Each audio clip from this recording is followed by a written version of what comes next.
je suis un peu stressée à vous dire pour essayer le flyboard. Mais je pense que ça va être c'est un concept assez sympa et assez fun qui pourrait être accessible à plusieurs personnes telles que des filles. Donc on va essayer et je vous dirai mes impressions après.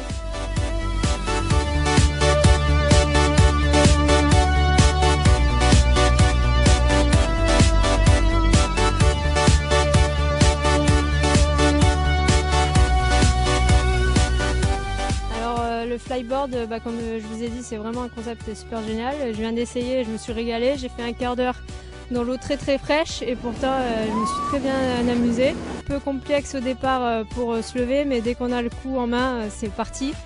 Et c'est super génial, franchement j'adore.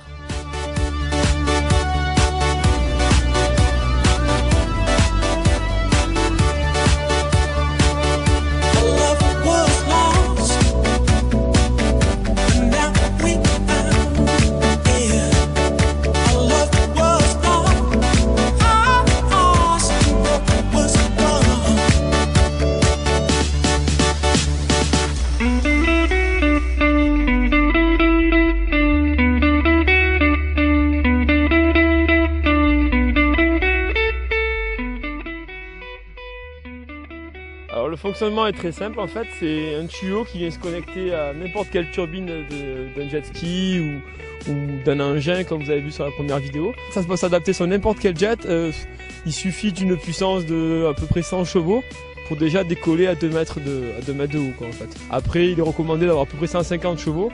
Avec 150 chevaux là vous pouvez atteindre la hauteur maximale du tuyau, c'est-à-dire à peu près 5-6 mètres. Le principe est simple, c'est un tuyau donc on connecte, il y a un système de rotation qui permet en fait de maintenir le tuyau en pendulaire.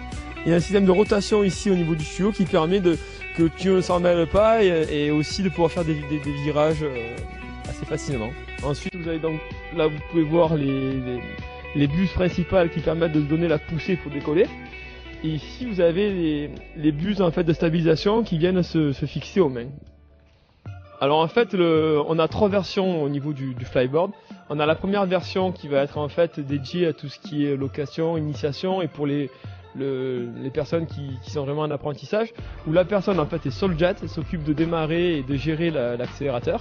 Donc ça c'est vraiment la version la plus simple pour apprendre. Au moins l'utilisateur de la flyboard n'a pas besoin de gérer la puissance délivrée, il ne gère uniquement la hauteur qu'avec l'inclinaison des pieds. Ensuite on a la deuxième version de la flyboard qui là permet en fait de démarrer, d'avoir un coupe-circuit, d'arrêter le jet depuis la flyboard, mais aussi d'accélérer grâce à en fait un potentiomètre qui passe le long du tuyau.